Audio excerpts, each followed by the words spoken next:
Buenos días a todos. Bienvenidos a un nuevo webinar de Observatorio de Recursos Humanos.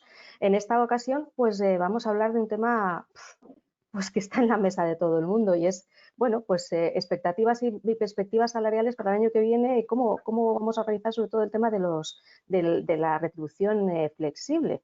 Para ello contamos, como siempre, con nuestros colaboradores de Edenred, con quienes ya tenemos un largo recorrido de webinars, todos ellos pues siempre muy atinados en cuanto al tema. En esta ocasión pues estarán con nosotros por parte de Edenred María Urgorri, es el Flex Manager de esta compañía, y por supuesto en la parte técnica pues tenemos a un despacho que pues no deja lugar a dudas de la solvencia de conocimientos que tiene. Por su parte es Misericordia Borrás, socia del Departamento Laboral de Garrigues, nos acompañará, junto con Mónica Sevilla y Merichel Maeso. Ambas son socias y asociadas senior del Departamento de Human Capital de Garrigues. Y como el tema da mucho de sí, tenemos muchos inscritos y me imagino que también las preguntas van a ser intensas, pues nada, cedemos los trastos enseguida a Misi Borrás. Es todo tuyo. Muy bien, muchas gracias. Gracias por la invitación y efectivamente, como el tiempo para tratar todas las cuestiones que queremos ver es limitado, pues sin más preámbulos me adentro a presentaros una de las normativas que ha sido, bueno, como sabéis, desde el pasado mes de marzo todo lo que ha sido la regulación laboral ha sido profusa y difusa. Y entonces, ya después del verano, el gobierno entendió que no solo, digamos, no teníamos suficiente con todo lo que es la normativa de ERTES y su implantación y aplicación, que como sabéis, no es para nada sencillo, pero entendió que era el momento de publicar una normativa específica para regular el trabajo a distancia. Y lo hizo con el formato de Real Decreto Ley, que como bien sabéis, es una forma que tiene el Gobierno de legislar sin pasar inicialmente por el Parlamento, lo cual exige la concurrencia de circunstancias del todo urgentes e inaplazables que justifiquen el recurso al Real Decreto Ley. En nuestra opinión, y seguro que muchos de vosotros ya habéis leído en prensa que ha salido publicado en numerosas ocasiones, no había en esa materia una razón de extrema urgencia y necesidad que justificase el recurso al Real Decreto Ley. Pero bien, y lo veremos a lo largo de la presentación, que ciertamente se imponen unos plazos de adaptación que para nada casan, o se dan de bruces incluso, con la forma del Real Decreto Ley que exige, digamos, esa inmediata entrada en vigor. Pero ya por último, y por si todo lo que estoy mencionando no fuese poco para no justificar el recurso al Real Decreto Ley, resulta que la aplicación de las disposiciones del Real Decreto Ley a las situaciones derivadas de teletrabajo derivadas del COVID y de la emergencia sanitaria, digamos, asociada a ella, resulta que tampoco, según dice el Real Decreto Ley, le resulta de aplicación la nueva normativa. Luego, digo yo que ciertamente lo del Real Decreto Ley está para nada justificado, pero más allá, digamos, de esa visión crítica con la fórmula adoptada, lo que sí podemos decir es que la regulación del teletrabajo pues es más que bienvenida, conceptualmente, porque luego cuando vamos y analizamos el Real Decreto Ley, pues vemos que fruto muy probablemente de la prisa y digamos, de las circunstancias propias de la tramitación de una normativa con esa modalidad, pues fruto, digamos, de esa prisa, pues se ha legislado de una forma, digamos, en fin, algo deficiente, para ser claros. Tras ese preámbulo, vamos a entrar directamente en lo que es esa regulación. Como sabéis, el teletrabajo se regula en este Real Decreto Ley que fue publicado el 23 de septiembre en el BOE. En los principios, ¿qué se define? O sea, ¿cuál es el teletrabajo que entra, que cae dentro de la regulación del Real Decreto Ley? Pues aquel régimen de teletrabajo que se realice un mínimo de un 30% de la jornada de trabajo. Primera barrera que tiene la norma, que bueno, puede ser o no justificada, pero lo que realmente se deriva de la aplicación de esta norma, digamos, de corte, es que si yo trabajo en régimen de teletrabajo un 29%, todo el capítulo de normas que veremos a continuación o de disposiciones no aplica. La ley marca una excepción para el caso de menores y de contratos formativos, en el sentido de que requieren que el régimen presencial sea al menos el 50%. Bien. A continuación, marca la norma algo que es realmente fundamental. Es decir, el régimen el teletrabajo pivota sobre dos cuestiones fundamentales. Por una parte, la voluntariedad. Voluntariedad que se predica tanto de la empresa como del trabajador. Tanto la voluntariedad, digamos, implica que ni empresa ni trabajador pueden ser obligados a respetar el teletrabajo. Bien, ¿eso qué quiere decir? Por parte de la empresa quiere decir pues que no lo podré imponer por la vía de modificación sustancial de las condiciones de trabajo, porque eso tiene como sabéis, la modificación sustancial de condiciones de trabajo tiene un proceso de negociación y finalmente, si no se llega a un acuerdo, el empresario lo puede imponer. Por tanto, teletrabajo no podrá ir por esa vía, y la no aceptación del teletrabajo por parte del trabajador no puede constituir una causa de despido. Tampoco lo puede constituir una causa de despido la falta de adaptación del trabajador a las modificaciones técnicas que lleve aparejado el teletrabajo. Por tanto, decimos ese principio de voluntariedad. Como correlativo a ese principio de voluntariedad tenemos el principio de reversibilidad. Esto que quiere decir es que yo adopto un acuerdo de teletrabajo y tengo que prever el régimen en el cual yo podré volver al trabajo presencial o la empresa me podrá pedir que vuelva al trabajo presencial. Ese acuerdo debe constar por escrito, así como cualquier modificación que se haga a lo que se haya pactado previamente. Luego entramos ya en el capítulo de cuestiones que tienen que ser previstas, en el acuerdo de teletrabajo. Ahí la norma no escatima en esfuerzos por intentar cubrir todo lo que debe constar en el régimen, en el acuerdo de teletrabajo. Y en su artículo 7 señala un contenido mínimo obligatorio que ahí vemos también otra vez esa fricción entre la voluntariedad, la autonomía de las partes con ese listado tan riguroso de las cuestiones mínimas que debe tener el acuerdo de teletrabajo. Y que intento resumiros, pero debe contener los medios, equipos y herramientas y los gastos y la forma de compensación. Es decir, el acuerdo de teletrabajo tiene que decir: señores, yo les voy a poner un ordenador, un teléfono, les voy a pagar o no, ya veremos después el tema de qué es lo que se está haciendo en estos momentos en materia de compensación.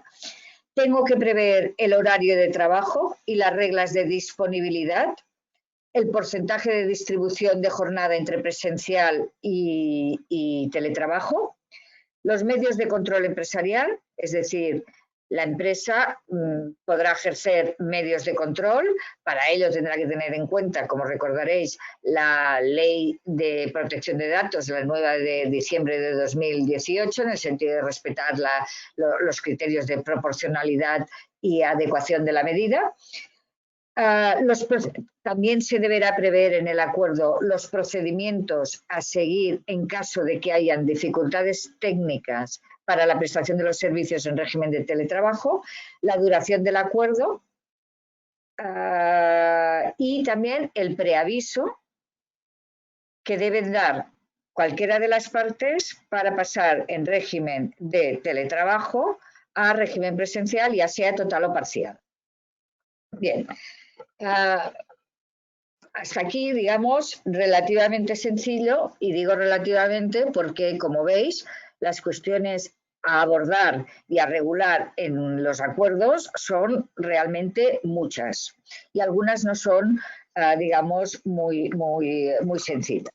Por lo que se refiere al capítulo de derechos de los trabajadores a distancia, se parte del principio de, digamos, no discriminar a los trabajadores a distancia respecto a los trabajadores presenciales. Y, por tanto, se establece toda una serie de derechos que deberán respetarse, pero la ley, digamos, incluso los enumera como tales. Entonces, tenemos en primer lugar el derecho a la carrera profesional del trabajador a distancia, que se manifiesta en dos derechos: el derecho a la formación, tiene derecho a participar en los programas formativos de la empresa en las mismas condiciones que un trabajador presencial, y tiene derecho, como no puede ser de otra manera, a la promoción profesional.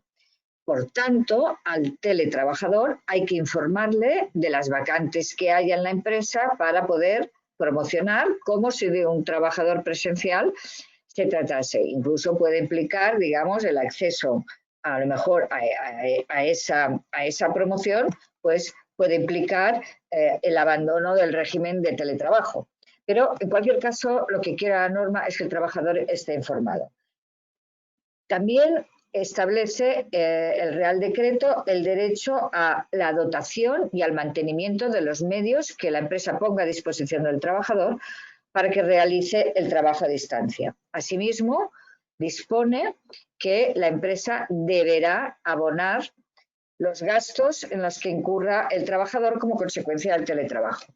Esta es una de las cuestiones fundamentales, esta es una de las cuestiones que se están negociando en la actualidad. Muchos convenios colectivos están entrando en la negociación de estas cuestiones. El convenio de cajas lo ha hecho ya, distinguiendo todo tipo de situaciones, el teletrabajo COVID, el teletrabajo que no es COVID, en fin, un catálogo, digamos, de situaciones bastante amplio. Y luego, pues el convenio de banca que se está negociando ahora también lo está negociando. Sabemos que BBVA también, Movistar. Bueno, las empresas están entrando digamos, a negociar las cuestiones específicas porque, como veremos, los plazos, digamos, para adaptarse a la norma, pues algunos son cortos, otros no lo son tanto y en fin, hay que ponerse a trabajar. Luego, también respecto a los derechos que tienen repercusión en el tiempo de trabajo. Señala la norma que el teletrabajador tiene derecho a un horario flexible. También impone al trabajador, impone como derecho y por tanto como obligación de la empresa a llevar un registro horario. Es decir, el teletrabajador, por el hecho de estar trabajando desde su domicilio o desde el sitio donde él haya elegido que va a trabajar, tiene derecho al registro de jornada de trabajo, que es lo que, digamos, ya se había introducido en el año 2019. Tema de prevención de riesgos, muy importante. Prevención de riesgos se aplica, señala la norma, la normativa general, es decir, prevención de riesgos, la que conocemos desde el 95 con las modificaciones que ha habido desde la fecha. Necesidad, dice el Real Decreto Ley, de tener en cuenta algunas particularidades por lo que se refiere al teletrabajo. Concretamente, la necesidad de tener en cuenta los riesgos psicosociales. Básicamente se refiere aquí a aquellas cuestiones relativas al abandono, digamos, del puesto de trabajo presencial, a que al trabajador, por el hecho de trabajar fuera del puesto, del centro de trabajo, pues no se le margine ni se le trate de forma distinta. Los factores ergonómicos, es decir, la empresa tendrá que tener en cuenta que el trabajador en su domicilio tiene que tener las condiciones óptimas para trabajar, y los aspectos organizativos.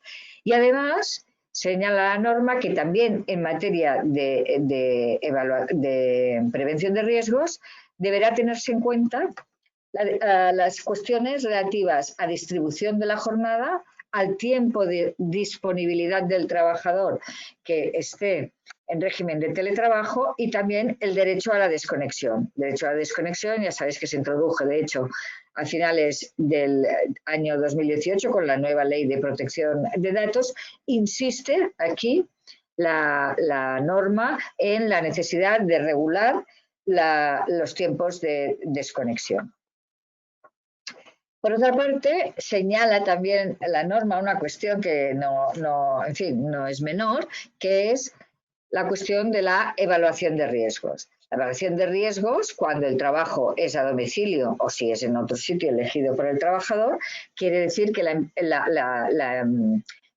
quien se encargue de la evaluación deberá tener acceso al puesto de trabajo, que normalmente supondrá pues el acceso del servicio de prevención en el domicilio del trabajador, al objeto de poder realizar esa evaluación de riesgos. Bien, aquí dispone la norma que si el trabajador no quiere que el servicio de prevención entre en su empresa, en su domicilio, perdón, la evaluación se realizará en base a la información que haya, digamos, compartido con la empresa el propio trabajador. Con lo cual parece que aquí, digamos, las obligaciones de evaluación de riesgo se relajan un poco. Pero vamos a ver esto como a lo largo pues, de los años que vienen por delante, en los que esta normativa pues, se implantará, o digamos, su efectividad se implantará en las empresas y en los domicilios de los trabajadores, pues qué ocurre en cuestiones derivadas, por ejemplo, de enfermedades profesionales, accidentes de trabajo. Si yo resbalo saliendo de la cocina porque resulta que es donde estaba trabajando el trabajador, eso es un accidente de trabajo, o simplemente es que no tenía las condiciones de limpieza que tenía que tener. En fin, yo creo que la multitud de situaciones que se pueden plantear será rica en diversidad, y bueno, y deberemos estar pues a los criterios tanto administrativos como judiciales que se dicten en la materia. Por lo que se refiere a los derechos colectivos, bueno, como os podéis imaginar, la norma lo que señala en materia de derechos colectivos es que la empresa deberá garantizar que el trabajador puede ser, digamos, puede ser elegible y puede elegir a los representantes de los trabajadores, pero es que además deberá proveer de medios para que el trabajador pueda comunicarse con sus representantes en la misma forma que lo haría con un trabajo presencial, y también garantizar que puede participar en actividades sindicales con la misma, digamos, frecuencia y garantía que lo hacía en un trabajo presencial. Régimen transitorio. Bien, respecto del régimen transitorio, destacar 2 puntos. Señala la norma que aplica el nuevo régimen aplica a todas las relaciones laborales que estén en vigor, y que además tengan previsto el teletrabajo en el convenio colectivo que resulte de aplicación, o un acuerdo colectivo que se haya alcanzado previamente en la empresa en materia de teletrabajo. Entonces dice, ¿cuándo entrará en vigor el Real Decreto Ley? Pues cuando ese acuerdo colectivo pierda su vigencia. Si no hay un plazo de duración, el plazo que marca la norma es 1 año desde la publicación en el BOE del Real Decreto Ley. Como os decía, el BOE se publicó el 23 de septiembre pasado, por tanto estamos hablando de que aquellas previsiones de teletrabajo que estén en un acuerdo colectivo o un convenio colectivo tienen hasta el 23 de septiembre del año 21 para adaptarse a la nueva ley. Señala también el Real Decreto que este plazo de un año es ampliable a 3 si las partes negociadoras de ese acuerdo que regulaba el teletrabajo así lo deciden. Como veis, estos plazos son amplios, lo cual, permitidme que insista en que no se acaba de ver la urgencia del Real Decreto Ley en cuanto a la necesidad de aplicabilidad de las disposiciones que contiene. Por contra, si no tenemos el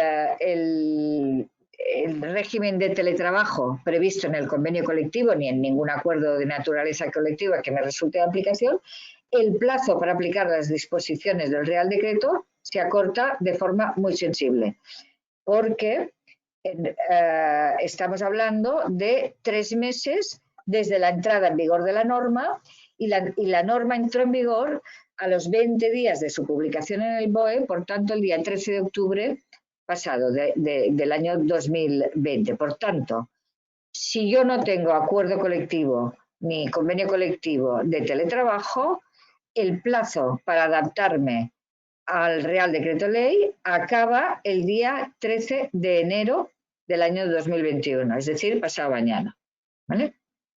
Entonces, hay que adoptar un acuerdo de teletrabajo y hay que modificar los acuerdos que estén en vigor y que no se adapten al Real Decreto Ley, que yo diría que deberían ser prácticamente todos porque, bueno, como os decía, este Real Decreto Ley prevé, digamos, una regulación muy profusa y los acuerdos de teletrabajo que se hacían hasta la fecha, pues muy probablemente no cubrirán todos los aspectos que el artículo 7 del Real Decreto Ley marca como indispensables y de contenido mínimo.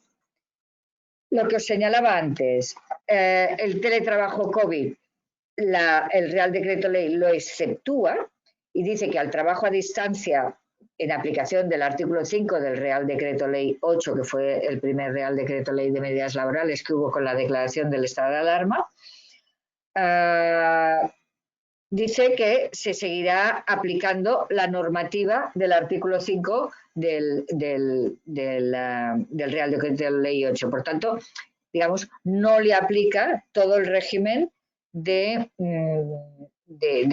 Real Decreto Ley, salvo la cuestión de la compensación de los gastos, pero remite a la negociación colectiva para determinar cómo se compensarán estos gastos. Es decir, fija la norma la obligación de compensar gastos, pero remite su negociación su establecimiento a la negociación colectiva.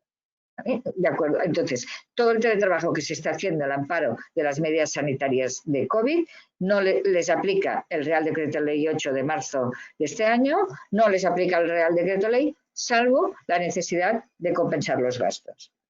Y este mismo Real Decreto Ley señala que se prorroga el programa Me Cuida, que como recordaréis fue el programa que se aprobó también con el Real Decreto Ley 8, relativo a la posibilidad que tienen los trabajadores que como consecuencia del COVID tengan la necesidad de cuidar a familiares o a niños o la imposibilidad de acudir a sus puestos de trabajo por la suspensión de actividades que hubo escolares y otras actividades, pues la norma concedió a los trabajadores la posibilidad de adaptar jornadas, de reducir jornadas, en fin, todo un capítulo de, digamos, de medidas que estaban a disposición del trabajador para atender a las necesidades familiares derivadas de esta situación. Y eso es así de forma rápida y perdonad si algo atropellada, con la que, digamos, con el tiempo concedido podemos abordar la nueva regulación del teletrabajo. Creo que es una regulación importante, si bien quiero acabar señalando lo mismo que he dicho al comenzar. Es una norma a la que el hecho de no haber tenido la tramitación parlamentaria pues la ha perjudicado, y esperemos que cuando la tenga, porque todo Real Decreto Ley tiene que tener después una tramitación parlamentaria, pues seamos capaces, digamos, de mejorar aquellas cuestiones de redactado y también de concepto digamos, de las que adolece la norma. Pensad que, y con esto acabo, que lo que ha hecho la norma es introducir conceptos nuevos como es el trabajo a distancia, el teletrabajo, el trabajo a domicilio, en un cuerpo que es antiguo, que es el Estatuto de los Trabajadores, que tiene una rigidez que a veces casa mal con esa flexibilidad que es propia o que debería serle propia al régimen del teletrabajo. Quedo pues a vuestra disposición para las preguntas y cuestiones o comentarios que queráis hacer, y con esto doy paso a mis compañeras Mónica y Meritxell, que seguro que podrán pues abordar cuestiones también de interés desde el punto de vista de la compensación de gastos y de su tratamiento tributario.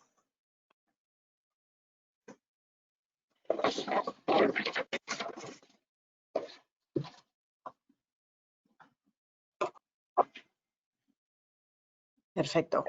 Gracias, Missy. Muy bien, pues si os parece ahora vamos a comentar de manera también breve por el tiempo, yo creo que se agradece, ¿no?, en los seminarios online, un poco a breves pinceladas de lo que sería la tributación. Como bien ha comentado Missy, las implicaciones fiscales en materia de remuneración derivadas de este Real Decreto del trabajo a distancia, pero también antes queríamos comentar otras implicaciones también en materia de remuneración de rentas del trabajo derivadas de la propia situación del COVID. Y ya por último, adelantaros a lo que serían las novedades fiscales en materia de IRPF derivadas del proyecto de ley de presupuestos. Pues bueno, pues si os parece ya entramos en materia y en primer lugar comentaremos las implicaciones que nos hemos encontrado, que nuestros clientes han encontrado en relación con las implicaciones laborales, económicas, ¿no?, y sociales de la pandemia. En primer lugar, en cuanto a las obligaciones de presentar declaración del IRPF. Como saben, cuando las rentas del trabajo son inferiores a 22.000 euros, no es necesario que los contribuyentes presenten declaración del IRPF pues, en junio del año posterior a la obtención de las rentas. No obstante, esto es así en caso de que haya un pagador. En caso de que hayan dos pagadores, que esto sucederá en aquellos empleados en que se hayan visto afectados por el ERTE, porque tendrán el pagador, que es la empresa, y el pagador pues que es el de la prestación por el ERTE, en estos casos la obligación de presentar declaración de renta, el límite es inferior hasta 14.000 euros, siempre que el segundo pagador pague como mínimo 1.500 euros. Entonces, ¿qué nos encontraremos? Nos encontraremos con empleados que el año 2019 no tenían ninguna obligación de presentar declaración de renta en la medida en que su remuneración era inferior a 22.000 euros y, en cambio, el año 2020, en la medida en que tengan dos pagadores y el segundo pagador, su renta, la remuneración que satisfagan a este empleado supera los 1.500 euros, traemos con que tienen la obligación de presentar esta declaración de renta. Problema, en la medida en que el tipo impositivo, la cuota de la comunidad autónoma en la que viva este empleado sea más alta que el tipo impositivo del Estado, esta persona tendrá que pagar más impuestos que los que hubiese pagado de haber tenido un único empleador.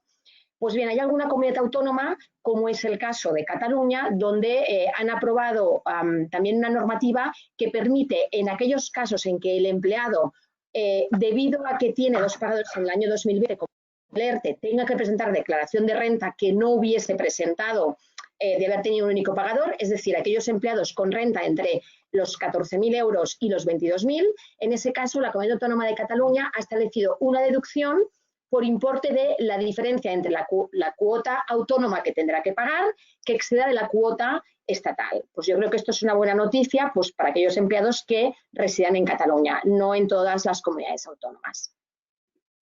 Muy bien, y en relación con el tema de las rentas en especie, durante el estado de alarma, algunos clientes nos planteaban dudas, por ejemplo, en relación con los vehículos, con la cesión de vehículos a empleados, que, bueno, en situación normal tenemos la polémica de qué porcentaje de uso privativo se tiene que aplicar al empleado, partiendo de la base de las sentencias que tenemos y la jurisprudencia, que, bueno, recuerdo un poco el tema. La imputación de la renta en especie derivada de la cesión de vehículos a empleados viene dada por un uso privativo de este vehículo. Entonces, la jurisprudencia lo que ha hecho es, aplicando una regla de cálculo en base a las horas del día y del año, de los 365 días del año, calcula las 8 horas de trabajo diarias, no hay una cesión para usos personales, sino profesionales, y eso lo divide para las 24 horas del día, los 365 días del año, y resulta un porcentaje de imputación de un uso privativo de un 80%. Bien, pues durante el estado de alarma y en el periodo en el que no nos hemos podido mover, las empresas se planteaban, oye, ¿qué pasa si ahora no podemos utilizar los vehículos? Vamos a ver, vamos a rebajar ese porcentaje de uso privativo. Pues bien, en este caso, la Dirección General de Tributos fue muy rápida y en mayo de este año emitió una consulta en la que básicamente lo que venía a decir es que, con independencia de las restricciones a la movilidad, lo importante en la cesión de vehículos es la posibilidad de uso, la disponibilidad, no tanto el uso efectivo, con lo cual, en principio, se debe seguir aplicando el mismo porcentaje que se hubiera venido aplicando con anterioridad, ese 80% que os he comentado, o bien en casos de comerciales, pues se aceptan por parte de la inspección unos porcentajes inferiores, en torno al 50%. Esto con respecto al tema de los vehículos. También nos planteaban qué pasaba con los tickets restaurante, tickets guardería, tickets transporte, etcétera, que las empresas daban a los empleados, bien en base a planes de retribución flexible o como beneficio social. Sobre esta materia no tenemos consultas, luego María Urgorri de Red os explicará un poco cuál es la parte práctica que se han encontrado ellos. Sí que es cierto que las tarjetas transporte, en momentos en los que teníamos restringida la movilidad, pues parece que, bueno, efectivamente no se podían usar, con lo cual, pues ahí, habiendo un uso, no habrá una renta. Sin embargo, en los tickets restaurante, en nuestra opinión, pues al final, si servían los restaurantes comida a domicilio, ¿por qué no utilizar esos tickets restaurante aunque estuviéramos en periodo de confinamiento? Porque al final la finalidad de la norma es facilitar la comida a los empleados en días laborables. Día laborable era, pero estabas trabajando desde casa. Esto un poco en relación, luego lo retomamos con el teletrabajo. Esto en relación con el pasado, la situación que hemos tenido durante el estado de alarma. Ahora, si quieres, Mónica. Exacto, que nos vamos intercambiando, ¿no? Para hacerlo más o menos. En relación con el Real Decreto de Trabajo a Distancia que nos ha expuesto Missy, aquí también hay implicaciones fiscales, como ha avanzado también Missy, en relación con esa compensación, esa obligación que tiene la empresa de compensar o de poner a disposición los elementos, los equipos, herramientas y medios vinculados con el desarrollo del trabajo desde casa. Pues bien, aquí la duda que tenemos, que ya hago un pequeño spoiler, que no tenemos respuesta oficial, es si esa compensación implicará una retribución en especie para el empleado que tenga que pagar impuestos. ¿Y ello por qué? Pues porque, de acuerdo con la normativa del IRPF, cualquier uso privado de elementos puestos a disposición por la empresa implica una retribución en especie que el empleado tenga que pagar impuestos. ¿Qué nos podemos encontrar? Que habrá elementos puestos a disposición que solo podrán ser de uso profesional, pero habrá otros elementos los cuales el empleado o incluso su familia puede utilizarlos para fines privados. Pues por ejemplo, una silla que, como comentaba Missy, pues por temas de salud y de prevención de riesgos laborales, pues igual es una silla especial para poder trabajar. Pero claro, ¿quién no dice que esa silla, una vez que acaba las 8 horas laborales, esa silla la puede utilizar el empleado en su familia después de la jornada laboral? Y eso es retribución en especie. O en el caso de compensación monetaria de esas herramientas o esos, por ejemplo, yo que sé, el wifi, ¿no? La wifi, pues que la empresa decida compensar el uso de la wifi durante la jornada laboral, eso también significará de manera monetaria, eso también significará que es retribución dineraria y que por tanto tenga que pagar impuestos. Pues aquí esperemos que esa tramitación parlamentaria que comentaba Missy, que se tiene que producir para desarrollar este Real Decreto, esperemos que la Administración, en este caso, también regule lo que sería el uso profesional y el uso privado de estos elementos que la compañía tenga que poner a disposición del empleado, o si no, pues vía consulta tributaria. Sí que les podemos decir que Manuel de Miguel, que es el subdirector general de tributos en materia de IRPF, sí que en un seminario impartió, comentando este punto, sí que concluyó que no tendría que ser retribución en especie o dineraria en la medida en que en las políticas de la empresa se especificase que la cesión de estos elementos tenía que ser solo para uso profesional y que estuviese muy bien detallado. ¿Qué nos podemos encontrar? Sobre todo cuando la compensación es económica, que la compañía lo que tiene que hacer es muy bien detallar cómo se ha calculado esa compensación para que luego, porque una cosa es lo que dice tributos y más informalmente, y la otra lo que nos podemos encontrar cuando venga la inspección y nos venga a revisar. Por tanto, es muy importante.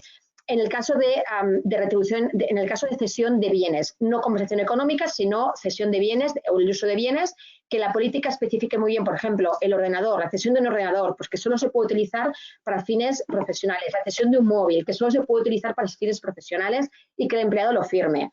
Y en el caso de compensación económica, pues es muy importante que se determine muy bien cómo se compensación económica. Por ejemplo, pues si en caso de compensar el wifi, pues decir, no sé, si el coste mensual son 100 euros y la jornada laboral son 8 horas, pues especificar cómo se ha calculado eso. Claro, más complicado será si se quiere compensar pues el tema de la luz, el tema del agua, o sea, hasta qué punto, si toda la familia está en casa, ¿cómo puedo decir que esa luz solo voy a utilizar yo como empleado para uso profesional?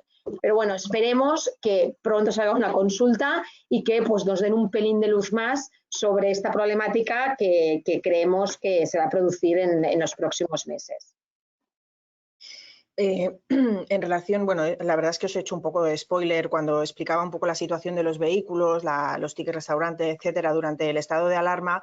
No hay una resolución expresa para estas situaciones de teletrabajo, como decía Mónica, pero entendemos que con los mismos argumentos debería aplicar el mismo criterio. Es decir, si estamos teletrabajando desde casa, es cierto que no vamos a poder utilizar el vehículo en el horario laboral, que serían esas 8 horas que comentábamos, pero con ese mismo cálculo de horas laborables respecto de horas totales del día y días totales del año, pues en ese mismo sentido, como el resto de horas y de días no laborables puedes utilizar el coche, tienes disponibilidad para utilizar el coche, aunque no estés usándolo de forma efectiva, también se debería imputar un mismo porcentaje de renta en especie.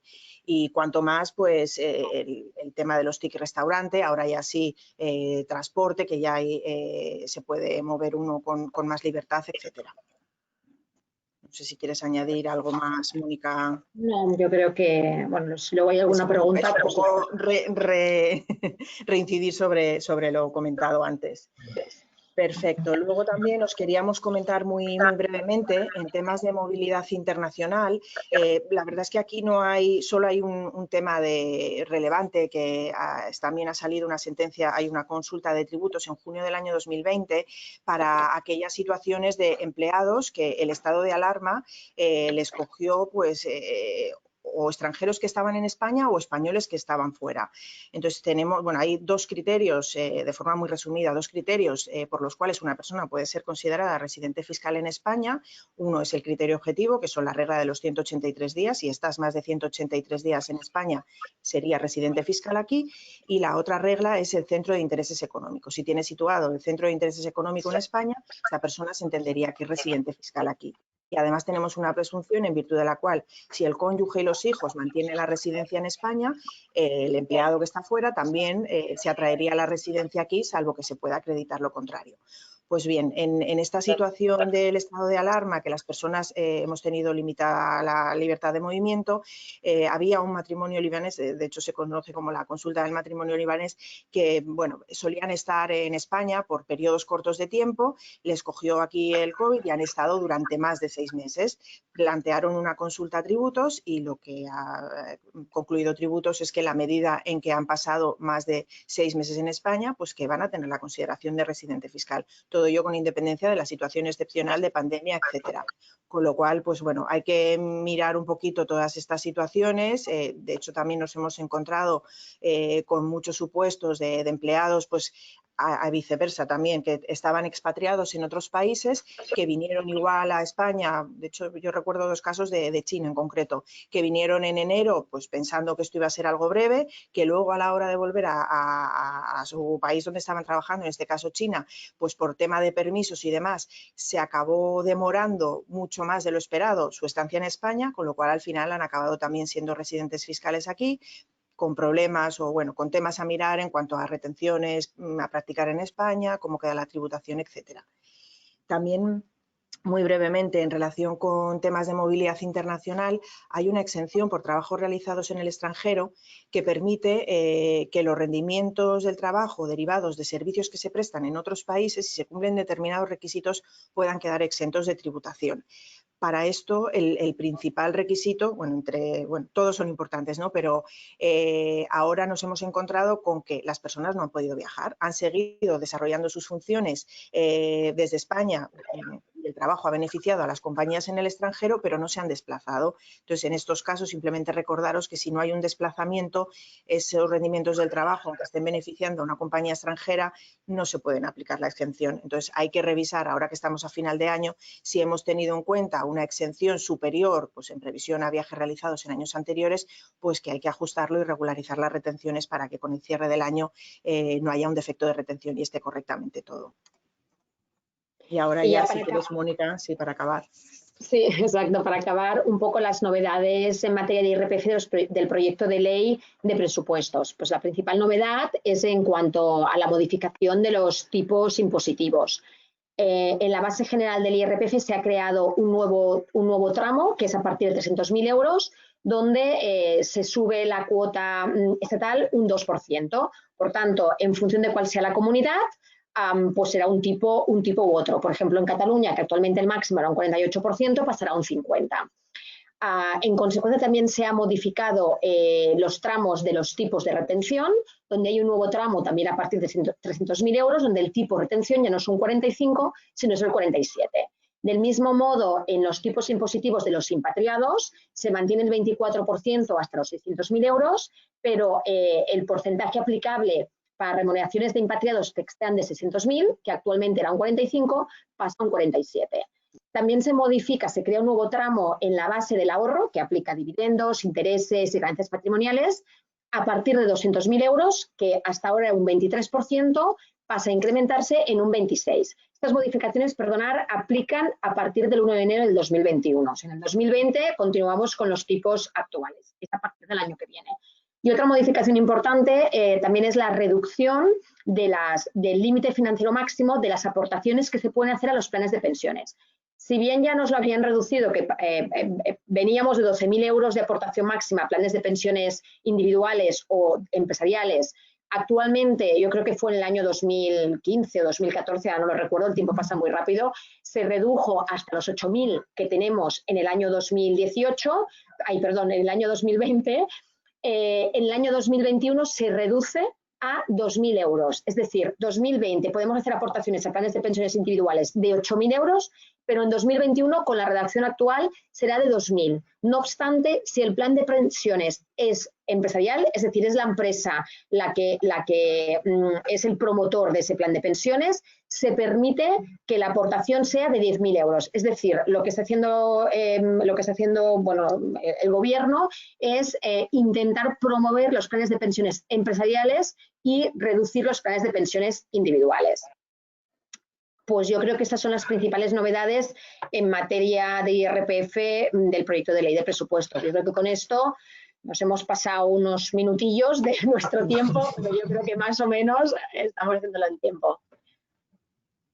Pues yo creo que no, que ahora María... Ahora María comenta también los aspectos prácticos de los tickets restaurante, transporte, etcétera. Sí, perfecto. Muchísimas gracias. Bueno, tanto a Missy como a Mónica y a Meritxell, porque creo que lo han dejado clarísimo a nivel fiscal, la exención de nuestros productos. Uy, ¿me veis? Sí. Perdonadme. Como os decía, bueno, lo han dejado clarísimo. Sí que hacer una pequeña mención. Es verdad que los esquemas de retribución se han visto afectados durante este tiempo de COVID, se han visto afectados tremendamente y sobre todo porque ha habido una incertidumbre con la posibilidad de seguir ofreciendo estos productos estando incluso en confinamiento. Pero bueno, creo que la situación se ha normalizado. Y ahora deja bastante claro que aunque estemos en teletrabajo podemos seguir ofreciendo estos beneficios sociales o estos productos como retribución flexible. Además, como comentabais, Mónica y Meritxell, ahora más que nunca que se van a incrementar los impuestos y además en épocas de crisis creo que los planes de retribución flexible tienen un éxito brutal. Tenemos que dejar al empleado, pues bueno, maximizar su salario. Vamos a ver, bueno, pues las políticas retributivas tienen que adaptarse a esta nueva situación. Económicamente, muchas de las empresas se han visto afectadas y creo que es una manera de mantener o poder incrementar el salario sin incurrir en costes. Como decía Meritxell, efectivamente hay productos que están clarísimos, como es el ticket restaurant. El ticket restaurant, estando teletrabajando, no se puede, las empresas no pueden eliminarlo unilateralmente. Evidentemente, no se puede hacer esa discriminación por el lugar del trabajo donde lo esté realizando, tanto en oficina como en casa. Sí que es cierto que, bueno, que si estamos en teletrabajo, pues entendemos que el ticket transporte no aplicaría. Eso es entendible. Y, por supuesto, guardería, que es uno de nuestros productos estrella, más que nunca, y ahora que están abiertos los centros infantiles, pues, por supuesto, poder seguir beneficiándote de estas exenciones. Simplemente hacer un recordatorio, en ticket restaurant serían 11 euros diarios por día laborable, en ticket transporte serían 1.500 anuales y en guardería no habría tope fiscal, no hay tope. Sí es importante, bueno, pues con todo este tema de confinamiento, teletrabajo, nos hemos adaptado a marchas forzadas. Como sabéis, bueno, pues la restauración se vio muy afectada, los restaurantes estuvieron cerrados la mayoría del tiempo, pero sí que seguían proporcionando comida a domicilio o recogida. Pues nosotros nos hemos adaptado. Hicimos un acuerdo especial con todas estas empresas, lanzamos además una aplicación para poder hacer el takeaway o delivery. Y todavía más, al estar la gente también trabajando, desmaterializamos totalmente los productos. Sabéis que antiguamente era el papel, la tarjeta, bueno, pues hemos lanzado también además una tarjeta cero. Es decir, estamos concienciados con el medio ambiente, eliminando los plásticos y adaptándonos a esta nueva realidad. Así, además, evitamos el envío a domicilio de cada uno de los trabajadores. Con lo cual creo que las políticas retributivas se tienen que adaptar a estos nuevos tiempos. También importante, la alternativa a muchas de las compañías que tenéis cantinas, tenéis comedores de empresa, office, también es cierto que se han visto muy afectados, por no decir que la mayoría por temas sanitarios siguen cerrados. Pues para poder dar continuidad, para poder facilitar ese almuerzo a los trabajadores, incluso cuando estén yendo al lugar de trabajo, es una buena alternativa seguir planteándose la ayuda a través de ticket restaurant. Sí que es verdad que hay que agudizar el ingenio y, como decíamos, no tenemos que perjudicar al empleado por el tema del teletrabajo.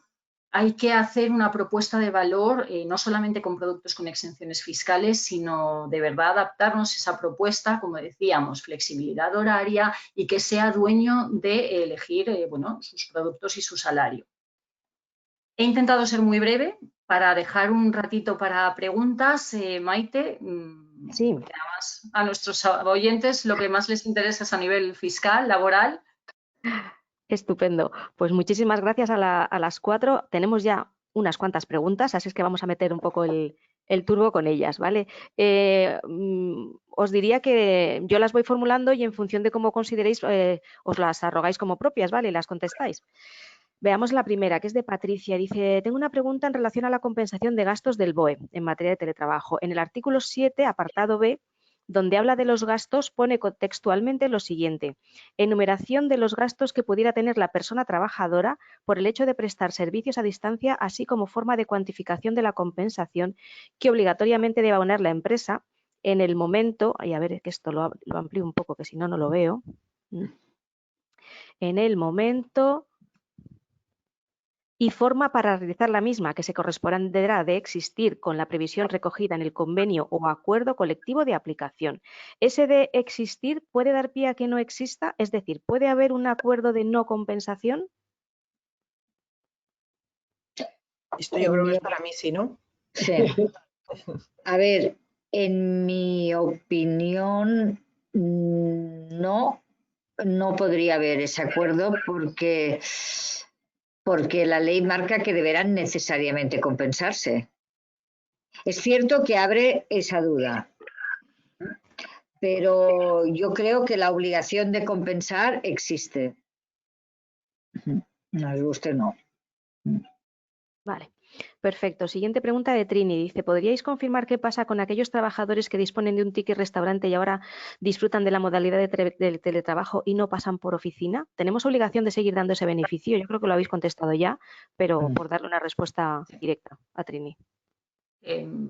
A ver, yo creo que desde un punto de vista fiscal, pues el tratamiento, como hemos comentado, seguirá siendo aplicable la exención porque tenemos que comer, se puede pedir comida a domicilio, por ejemplo. Otro tema es a nivel laboral, que yo creo que no se puede dejar de seguir entregando. Aquí me meto en terreno que igual es más de MISI, pero si es en función de si es beneficio social o si es retribución flexible. Disculpad, es que me he desconectado. No, me refería, bueno, la pregunta estaba relacionada con los tickets transporte, ticket restaurante, si durante el teletrabajo las empresas pueden no entregarlo. Entonces yo creo que esto es más un tema laboral que alguna vez hemos comentado también internamente, que si se trata de un beneficio social que está establecido como obligatorio, pues me parece que tampoco hay mucho margen para no realizar la entrega, y si es retribución flexible y lo tienes así pactado, pues creo que tampoco. Pero aquí me he metido en un terreno laboral. Sí, y Missy, también perdóname, simplemente una aportación. Efectivamente, la ley de IRPF en ningún caso habla de lugar de trabajo.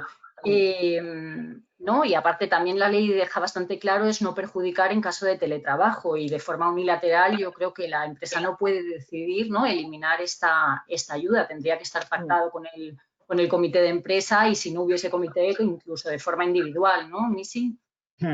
No, exacto. A ver, lo que no, aunque me cueste aceptarlo, o sea, no, las palabras de la ministra fueron el teletrabajo no le tiene que salir gratis al empresario.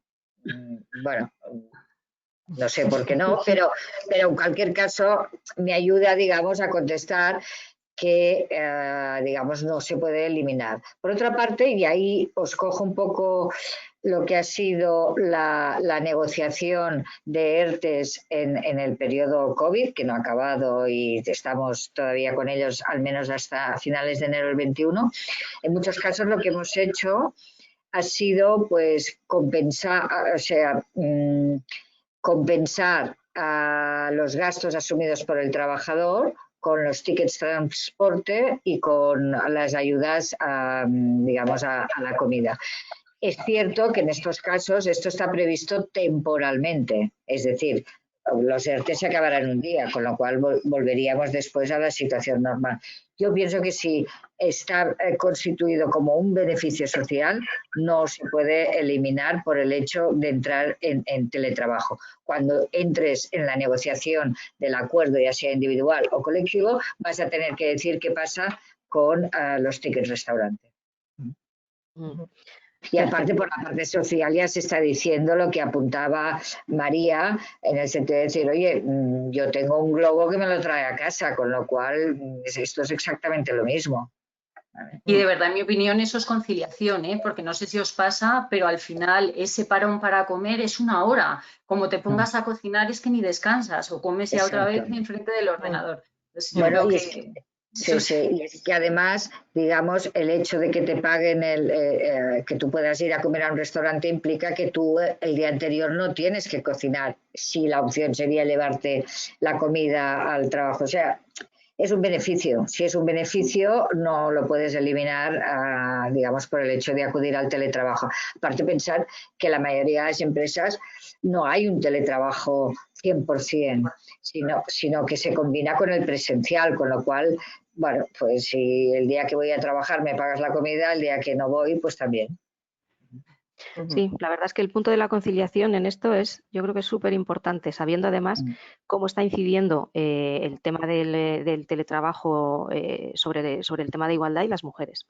Siguiente pregunta de Jordi. ¿Qué opción hay de que se interprete la cesión de sillas y pantallas de ordenador como elementos de trabajo vinculados a la salud, a la ergonomía y, por tanto, libres de impuestos? Buena pregunta. Mónica.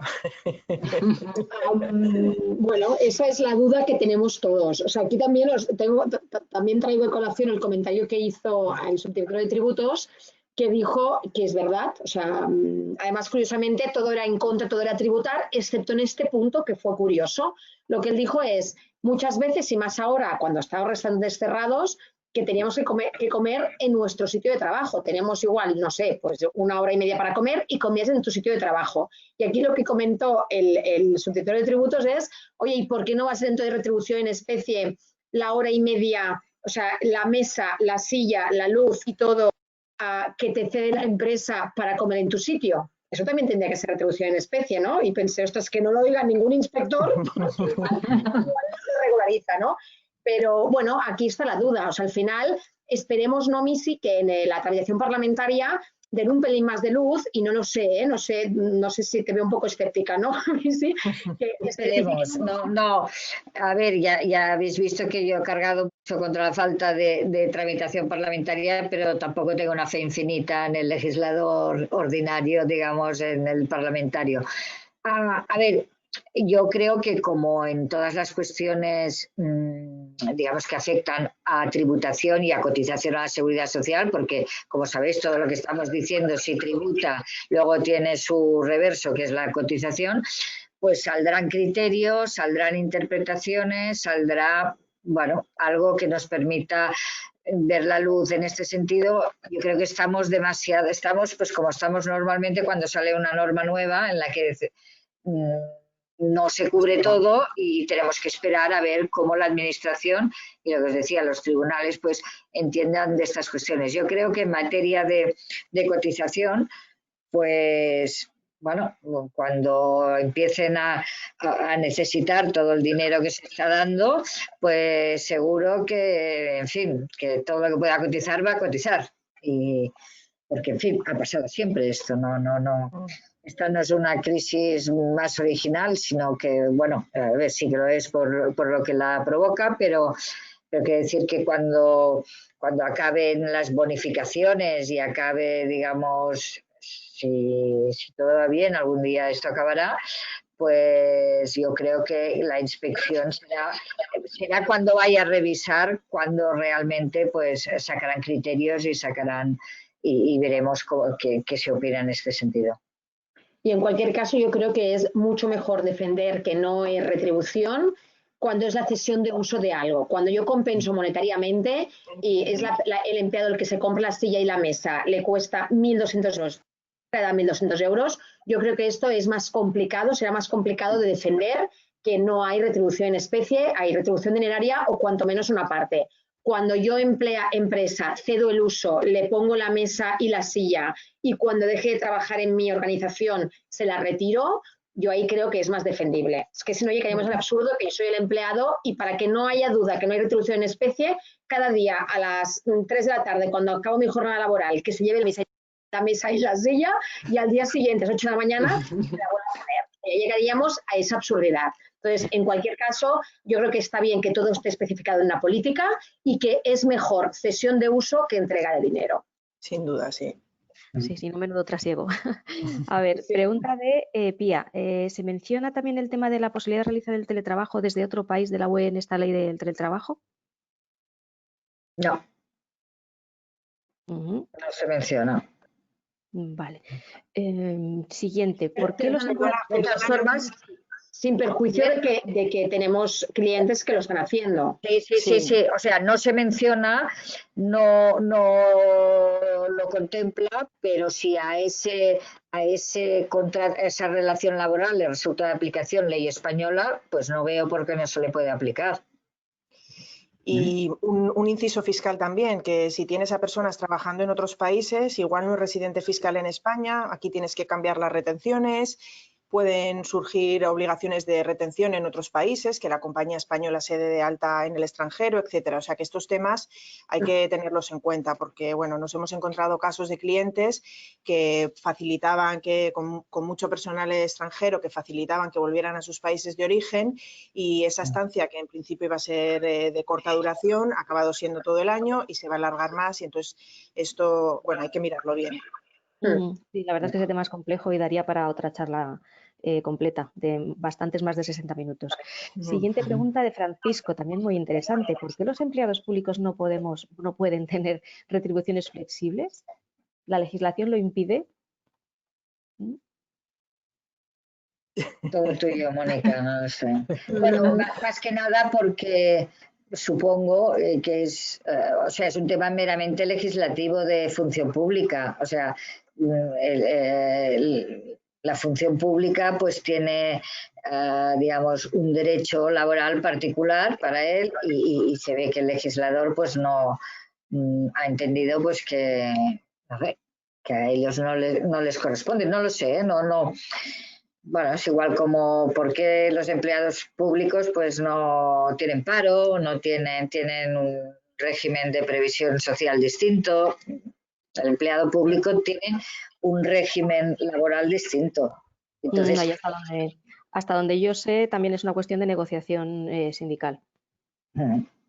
Sí, no hay impedimento como mínimo fiscal, no hay ningún impedimento. No, y es curioso que en empresas públicas con empleados laborales que no sean funcionarios muchas veces están aplicando. Sí, claro. sí. Pregunta de Nuria. Aplicar más los empleados públicos. Claro. Pregunta de Nuria. En este caso va sobre los planes de pensiones colectivos de empresa. Dice, el límite de aportación en estos casos de aportación máxima de 10.000 euros es solo para la aportación de la empresa o englobaría aportaciones que hacen los empleados a dicho plan para complementar esa aportación. O sea, en total, las aportaciones realizadas en favor de una persona son 10.000 euros. Aquí hay varias combinaciones. Una es que el empleado en su plan de pensiones privado aporte 2.000 euros y entonces en el plan de pensiones empresarial se pueden aportar 8.000. Otra alternativa, 0 en tu plan de pensiones individual y 10.000 la empresa.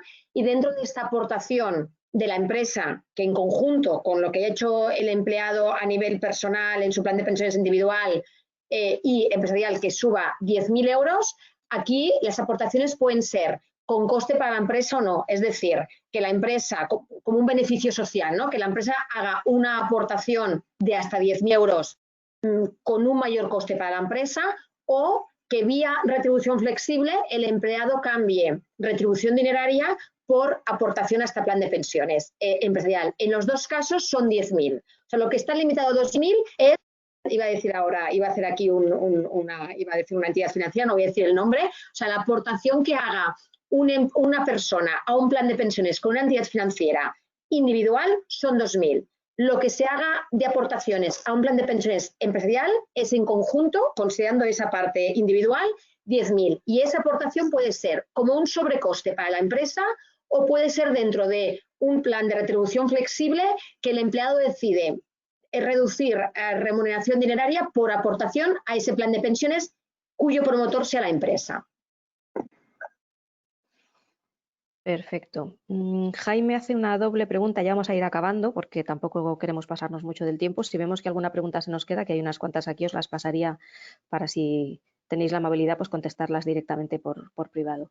Jaime pregunta, ¿qué ocurre si no se llega a un acuerdo con la representación legal de los trabajadores sobre la compensación de gastos? ¿Puede el empleado demandar a la empresa? ¿Cómo se cuantificaría esto? A ver,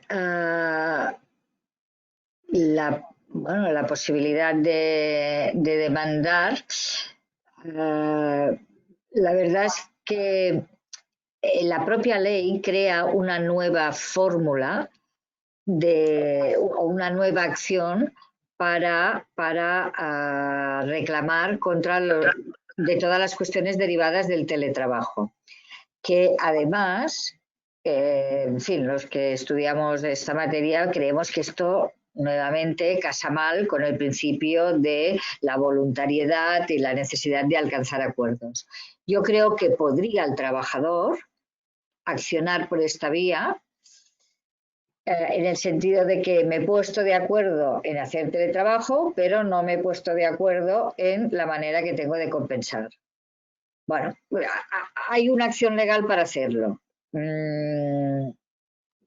¿Cuál será, digamos, el criterio del juez? Pues lo veremos. Yo creo que probablemente el juez determinará que hay que compensar. Los jueces son reacios a evaluar económicamente, digamos, las cosas. ¿Por qué? Porque ellos aplican pues lo que prevé la ley, los 45, los 33, los 20 días, o sea, pero yo creo que, en fin, en un juicio sobre esta materia, pues creo que muy probablemente habrá habido un proceso de negociación en el cual la empresa habrá ofrecido una cantidad, el empleado habrá pedido otra, se habrán establecido criterios y entonces el juez, en base a lo que proponía uno y no aceptaba el otro, pues adoptará un criterio. No sé si te ayudo mucho con la respuesta, pero la acción legal la veo por aquí, por esta nueva acción que ha creado la propia ley, con el 138 bis de la ley de la reguladora de la jurisdicción social, que crea un procedimiento específico para reclamar contra los temas de teletrabajo, que ya os digo, choca un poco con la voluntariedad y con esa, digamos, el principio, digamos, de que todo tiene que estar acordado entre las partes. Perfecto. Aquí hay una pregunta que yo creo que le va a gustar a María mucho. Es de Monse, dice, no entiendo qué diferencia veis entre el plus transporte y el ticket transporte. ¿Por qué creéis que el plus puede no pagarse y el ticket mantenerse? Vale. Yo creo que en ningún momento he dicho eso, pero a ver, el plus transporte en nómina, corregidme además si no, el plus transporte en nómina, por supuesto, antes se daba, bueno, estaba pactada además en casi todos los, en todas las empresas y trabajadores, porque era un plus que no cotizaba, pero sí tributaba. A partir de lo que hemos comentado, el Real Decreto absolutamente cotiza absolutamente todo. El plus transporte en nómina cotiza la Seguridad Social también, con lo cual en nómina cotiza y tributa. Y el ticket transporte es cuando lo das fuera de la nómina, o bien como un plus, es decir, como un beneficio social además de tu nómina, o bien te lo deduces de tu salario como retribución flexible. Yo creo que aquí, hablando del ticket transporte como tal, como producto, es verdad que si no hay movilidad no aplica, porque se supone que es para cubrir el desplazamiento de casa al trabajo. Si no hay ese desplazamiento, pues muy a mi pesar, y aunque me eche piedras sobre mi producto y mi tejado, evidentemente no aplica. Ya a nivel plus, es verdad que me imagino que estará en ese convenio y no se puede eliminar. Eso ya ahí yo ya no me meto. Misi, si ese plus transporte está negociado a nivel colectivo, me imagino que tampoco se podrá eliminar lo que se puede. A ver, no se podrá eliminar y lo que habrá en la próxima negociación es la sustitución de ese concepto por otro. Exacto, llamemos concepto porque no tiene ningún tipo de exención. Lo tenemos que mantener porque está negociado, ¿no?, en los convenios, pero no tiene ningún tipo de exención fiscal. De acuerdo, pues ya vamos con la última porque además recoge varias en el mismo sentido. Por ejemplo, Alicia y Alberto están en esta línea. Dice, entonces el 13 de enero del 21 es la fecha tope para regularizar los acuerdos del trabajo en los que hay que especificar la compensación de los gastos por este concepto. Pero si el convenio no los regula porque no han sido negociados aún, ¿hay que hacerlo igualmente antes de esa fecha? Esta es una pregunta que nos hemos hecho en muchas ocasiones porque la ley lo dispone así, es decir, si tengo acuerdo colectivo tengo un plazo de 1 año ampliable a 3 y si no lo tengo pues tengo 3 meses, lo cual es, bueno, en fin, es un abismo entre una cosa y la otra. En pura teoría y técnicamente con la ley en la mano es así. Es decir, yo a partir del día del mes de enero tengo que tener negociado. Ahora, si yo estoy bajo un convenio que en este momento se está negociando, que están adaptando normas en esta materia, bueno, me esperaría y si viene la inspección, digamos, tendría un motivo para no haber adoptado los acuerdos. Ahora bien, si el trabajador entiende pues que él tiene derecho a su acuerdo individual porque no está en un convenio colectivo que esté regulado, nos lo puede exigir por la vía de esta nueva disposición que os decía que han introducido en la ley reguladora de la jurisdicción social. Disculpadme porque me he comido aquí una pregunta que dice si nuestra tarjeta comedor está asociada a estar en la oficina, ¿se ha de seguir cargando? Pero ¿Cómo lo pone lo de que está? Sí, ¿cómo lo pone que está asociado a estar en la oficina? Nada, no sé, Alicia está todavía conectada, entonces a lo mejor nos puede aclarar, porque dice, si nuestra tarjeta comedor está asociada a estar en la oficina, ¿se ha de seguir cargando? A lo mejor es en el acuerdo que están, no lo sé, no lo sé. No sé, a lo mejor lo pone así específicamente. Siempre que el trabajador acuda a su puesto de trabajo, se podrá usar la tarjeta comedor.